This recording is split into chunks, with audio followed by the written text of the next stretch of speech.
pigs! Today I shall be taking you on a little tanky trip through the First World War. Specifically, we'll be looking at tanks which I believe will be appearing in Battlefield 1. Starting with a little peeky-weeky at the trailer, we can quite beautifully identify some top-notch British tankies. Woof! The British tanks seen here came in many variations, because one design simply wasn't enough for giving old Jerry a damn good thrashing. Half of the initial 150 Mark 1s created were equipped with Vickers machine guns, rather than the Hotchkiss 6-pounder guns. By Jove, they pack a punch! The large amount of variation made throughout the war to these quality British tanks has been wondrously high hopes that we'll be able to customise our tanks at a traditional battlefield. I can see you sitting there wondering to yourself, why are there no German tanks in the trailer, eh, General Bong? Well, I shall tell you. The Germans had no general enthusiasm for tanks, and to tell you the truth, neither did we. Instead, Jerry put his mind towards developing anti-tank weaponry, such as stick grenades used to destroy the tank's tracks, and the Mauser 13.2 tank Gewehr, whose rounds could penetrate the British tank armour. Those pesky Germans would, however, often capture our gorgeously made British tanks and utilise them for their own devilish means. Schnell, Hans, schnell! The British are having their tear crumpets and have theft the keys in the ignition. This mechanical Teutonic scrumping led to the British Army to use the red and white striped markings seen in the trailer. This was obviously done so they could tell the tanks apart, not that the giant iron crosses and skulls were any kind of giveaway. In 1918, the Germans did develop and field a tank of their own, the A7V. However, only 20 were ever built and used in combat, and it also took a whopping 18 men to crew. Hop in, lads! Similarly late into the war, the British also fielded the Whippet, a nippy little runaround intended to complement the British heavy tanks. A company of 7 Whippets once wiped out 2 entire German infantry battalions, killing over 400 men. In that same day, however, one Whippet came up against a German A7V and was completely destroyed. So very effective against infantry, not so much against enemy tanks.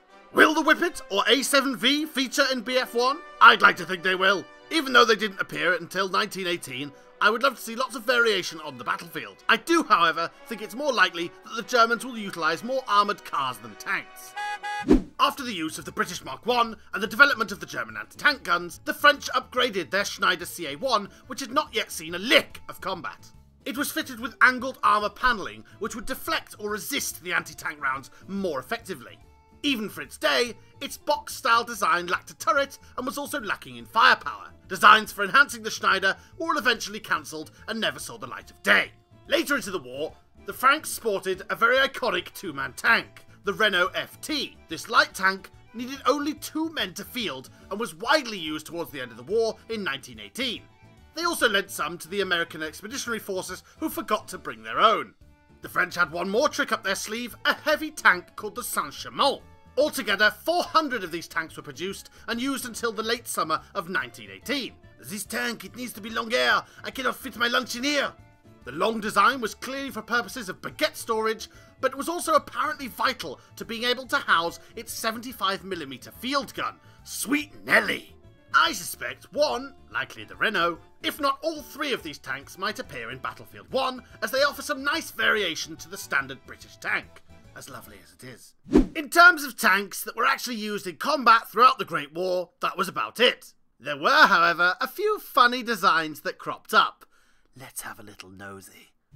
This bizarre penny-farthing-esque Russian Tsar tank never made it out of its August 1915 testing fiasco, which left it rusting some 60 kilometers away from Moscow for the next 7 or 8 years.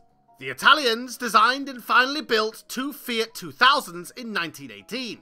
They were never fielded in combat, despite looking like some kind of mobile death fortress, weighing in at 40 tons, that's 10 or 12 tons more than the British Mark V. Several other countries stuck their oar in with a few designs, but they didn't make it past field testing. And that, my sweet porky pies, is it. If I had to put down money, I'd definitely say that we'll see both British and German Mark I through 5s, and perhaps a few Whippets and A7Vs. I feel quite confident that the Renault FTs will feature, and I would love to see the Schneider or the Saint-Chamond for some variation. Will DICE throw in a few curveballs and let us play with some prototype tanks that were never actually used in combat? Well, I think it's possible. Certainly, don't you? We've seen giant sharks and drivable sofas before. Why not a few prototype tanks, eh? But that, today,